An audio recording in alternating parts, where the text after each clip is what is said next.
The only thing you can do is move forward. I love And I think Video, that's what Jaden's doing what is here. this? I don't know who Jaden Animations is.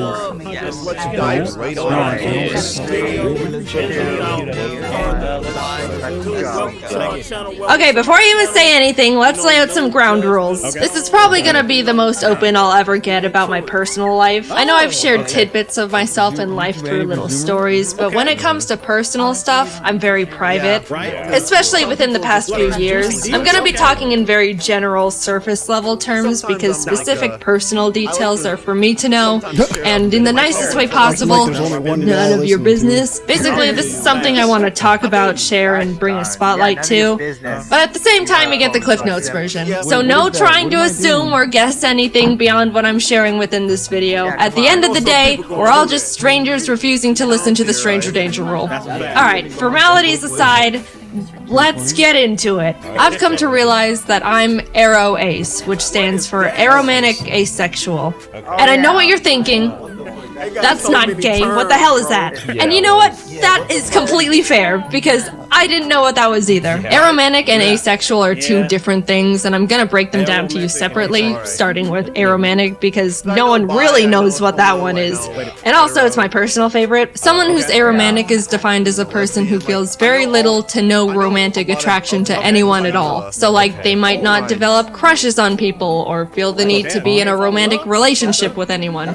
Very general terms, but hopefully you kind of get the gist. If not, here's a little story example from me. Growing up, I never developed crushes on anyone. I remember when I was in 5th grade, kids were talking about their crushes left and right, and it was starting to feel like something I had to experience too, just because I thought that's just what happens. Don't make fun of 9-year-old me, I was a sheep. Anyway, I decided I needed to have a crush because that's just what happens to people, and I very robotically chose this random kid in the class who we can call Pikachu. That's not his name. He didn't mean anything to me, and I didn't do anything about this crush, like I didn't tell anyone or anything. It was just a headcanon thing for me to feel up to speed and like I was hitting my normal human emotions quota. But it's funny because on Valentine's Day, you know how in elementary school everyone would bring cheesy Walmart Valentine's cards for everyone in the class, and then you'd have a box full of candy and hollow emotions from everyone?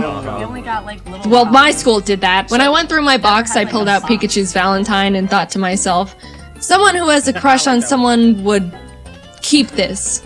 I think. So I put Pikachu's copy-paste Batman Valentine in my drawer and promptly forgot about it because it meant nothing to me, but hey, that's just what I thought I was supposed to do. Man, I'm so good at this. Then like a year or so later, when my mom was going through my room, she pulled out the card and was like, why do you have this? And I was like, honestly, I have no idea. Years passed, I entered junior high and thought to myself, alright, this is the time where people start developing crushes and then do something about it, like get into relationships or something. So I was like preparing to be interested in people. On the first day of school, I scoped out the room to see if there was anyone that I thought looked like someone I could develop a crush on. And this was when classes started being divided up into periods, so there were like 6 batches of people I sifted through. But no one caught my eye, and I thought, man, unlucky. Went through the whole school year, next year rolled around, classes changed, I did the same potentials crush scoping again, and the same thing happened. I wasn't drawn to anyone at all. Man, unlucky again. Every year I thought something would change, especially going into high school when people started actually hitting puberty and were getting conventionally attractive. But my entire school life, grades kindergarten to senior year, which I'm pretty sure is like 13 years, I wasn't interested in a single person throughout any of it. And what's funny was I was thinking, man, what's the deal? Why is no one attractive? And I went to a big high school. There were like 3,500 students there. Surely I am not the outlier in this formula. Why are none of you attractive? By the time I was going to college, I really felt like I had to find someone. It felt like I was falling behind the curve, or if I was gonna find someone, it was gonna have to happen now. I made a lot of new friends, and that's when I thought I developed my first genuine crush. Long story short, in hindsight, no, it wasn't a crush, and I was just wrong. I just met someone who I thought was cool and funny, and had a really strong desire to be close to them. But looking back, knowing what I do now, it wasn't in a romantic romantic way. I realized I can get very excited and tunnel vision on people I think are really cool or interesting, and kind of obsess over getting to know them or just want to spend a lot of time with them. But whenever I got into those tunnel vision moments, if I sat down and asked myself if I actually wanted to be in a relationship with them and hold hands or cuddle or kiss, the answer was not really, but if they wanted to, I could go along with it, which I do not think is right. In my very old flirting video, which I refuse to rewatch, I think at one point in it I said something along the lines of, if you're interested in someone but they just want to be friends, I don't understand why some people can't deal with that. And that was primarily because I didn't realize there was an emotional difference between a crush or falling in love and just being really good friends with someone. So, oops, sorry for the bad take, I think. I really just thought having a crush on someone was wanting to be their #1 best friend. Look, I said don't make fun of me. To me, it used to feel like if I was wanting to become friends with someone to that high of a degree, that would be the next step or justify why I wanted to put this much time, effort, and energy into one person. And it didn't feel right or even fair going through all of this with someone and then tell them they're just a friend. I don't know, it just didn't feel like it made sense, even though I really didn't technically see them in a romantic way. I just didn't understand what was going on really, or that there was supposed to be real emotions instead of a logical understanding of steps. And the fact that I was under the assumption that I was supposed to be interested in people in a romantic way didn't help with anything. I always preferred to stay good friends, but never felt like I could have that, and I worried that if I said no, that we would just start drifting apart, which I obviously didn't want either. It's been a very long journey discovering this about myself. Everything I'm saying has all been extremely subconscious and not understood or defined for many years. I even used to think I was bi or pan for the longest time because I would think to myself, well, bi is being interested in both genders. I don't really care for either, but 0 is equal to 0, so I guess I'm bi or pan. I got math involved. If I knew what aromanticism was when I was growing up, things would have been a lot less complicated for me a lot sooner. I think it's mainly because people don't really talk about it or even know what it is or that it's real. Romance and love is the #1 most talked about topic on the planet. Everything I've been taught or learned through society is that love and romance is everywhere. Everyone feels it, and it's gonna happen to you. Just a funny little note, there was a point where I was listening to some generic romance song on the radio. You know, like all of them, and I just suddenly thought to myself, wait, do people actually feel these things towards each other?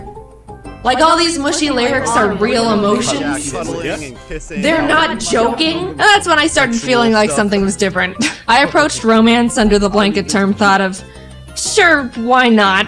And didn't recognize it was actually a feeling, which might sound stupid, but look, I don't know. No one presented me with any other options. I did a lot of rationalizing. If someone ever expressed romantic interest in me, I would mentally make a kind of logical list of their pros and cons and the pros and cons of what a relationship would look like with them based on what I knew about them as a person. I didn't realize there was supposed to be an extra, like, excited feeling, or the fact that you're not supposed to think about it as if it were a business exchange. I understand compatibility is a huge important variable when it comes to sharing a relationship with someone, but at the end of the day, it's still, apparently, still a very emotionally driven thing. And I literally had to make that discovery and teach it to myself. Now, I'm gonna talk about being asexual very briefly, and I'm gonna preface it with, let's all just be mature about this, alright? We're all pretending to be adults here. I've got my eye on some of you. Behave! Okay, this is definitely treading into uncomfortable personal boundary territory for me, but yeah, I do want to share that I'm asexual too, which is defined as someone who feels little to no intimate attraction to anyone. Look, I know we said we're all adults, but I'm still gonna dance around the vocabulary, alright? Yes, there's a difference between romantic and intimate attraction. Little side note, I will say you can experience romantic attraction to someone but no intimate attraction, or you can experience intimate attraction but no romantic attraction. You can be one and not the other, it's not necessarily a package deal. Most people feel both, and I do not feel either. Anyway, I have never been magnetically attracted to the look or shape of a single person in my entire life, and did not realize it was a real thing until very recently. I'm able to identify when someone looks conventionally attractive, like by textbook definition, but I never realized people are genuinely drawn to people they think are attractive. I didn't know that people could just see someone and be like, wow, they're gorgeous. I would love to get to know that person, or maybe go on a date with them, or whatever else you people do. I didn't think it was real. I thought people were exaggerating or something. I don't know. And I also couldn't believe that some people feel that with multiple people. Or like celebrities, which sounds absolutely exhausting. It ties back to when I was in school, like looking around for people to like. It makes sense now that no one caught my eye because that doesn't happen to me. I was just wasting my time for 13 years. I feel like such a fool. Now, there's an easy assumption to make about asexual people and that they all have zero interest in being intimate with anyone at all, which actually isn't true. Some of them are genuinely turned off by it, and some aren't. Some reasons would be that they just don't mind it, or they want to make their partner happy, or enjoy the emotional closeness of it. There's a million different reasons and a million different people. Am I sharing what kind of a people I am? Nope. And you don't know me personally enough in the slightest to be able to try and parasocially analyze where I stand on that spectrum. I'm just here to say I am this. We are moving on. When I stumbled onto the term aro ace and started realizing I fall into that category, it helped me feel much more confident and sure of myself. I've read a lot about how people say they felt broken or that something was wrong with them. But honestly, I was the complete opposite. Coming from my very biased perspective, I think aro ace is one of, if not the coolest and most confident orientations out there. Not needing a single gram of romantic or intimate validation from anyone is so cool. All you need is yourself to be happy, maybe friends and family too.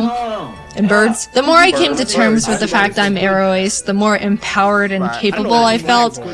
But at the same time, I was also starting to feel more alone and isolated. As cool and amazing and unique and awesome as I think it is, it can be really hard for other people to relate to or even understand. Everyone else and their orientations are able to bond and relate to the love and romance aspects, and we're over here like, we don't do that. I don't even know if I'm explaining it very well. It kind of does go against everything everyone's ever been taught about anything. Romance is taught to be a basic assumed emotion, which I do think is a bit misleading. A common argument used against the aro ace orientation is that romance and intimacy is what makes someone human. But I mean, I don't know, lots of birds mate for life, which is a better ratio than people, and all animals get frisky. You know, that's just how they became not extinct. It's not an exclusive to humans thing. If I were to guess, I would assume the thing that makes someone human is basic empathy. Like, I'm not an emotionless monster. I can still love people. I love my family and my pets. Just platonically. Yes. And I would hope that you're the same. I just don't experience romantic love, which, I don't know, I don't think that's harming anyone. Definitely not me. I'm having the time of my life. I don't think you need to be in a relationship to be happy. And if you don't want to be just on your own, I think there's many types of people in relationships that push the boundaries of what a conventional relationship looks like. Telling someone that they need to be in a romantic relationship to be happy and fulfilled is weird. And then when that person says they're not happy, they're told relationships take a lot of work and that's just how it goes. And that's also weird. I don't know. I also think it's weird that when someone reaches a certain age, people inherently start thinking it's sad they're not in a romantic relationship, or assume they're lonely and sad. No one thinks a child is sad and lonely just because they're not in a long-term relationship. I don't know. I don't get it. And I also think I'm rambling. At the end of the day, it's all very complicated to talk about these things, especially because I don't know the feelings I'm supposed to be feeling, let alone talk about. I just know for me, the terms aromantic and asexual are able to articulate things I was subconsciously feeling and thinking before I even realized I was feeling and thinking them. I don't plan on talking about this very much, if at all, ever again. I just want to play my silly little video games, maybe tell a story here or there. But I wanted to bring the orientations to the surface and try to get more representation out there, because I thought if I could help more people become more aware of this, then that would be awesome. I was confused as hell for a while and could have used something like this. It's a real real thing. You don't have to feel any sort of romance or whatever to be considered a real person. Personally, I think it's really cool and badass. And don't be afraid to look more into aromanticism or asexualism if any of what I said in this video resonated with you to any degree. Like I said, this is all very surface level stuff. They're both much larger spectrums than you'd think, and maybe you fall under some umbrella category with them. I don't know. Or not. Either way, this has all been my personal experience with this stuff. Is there more for me to figure out within it? Yeah, I'm pretty sure there is. It can get pretty complicated and confusing. Haha, awesome. Will I be sharing any of that with you? Nope, no way. This is all you get. Hope you can understand even just a little of what I talked about. And if not, that's totally fine. I just hope you can be nice. Man, I told you earlier, no one else is family dragon either. Wait, this video because I haven't really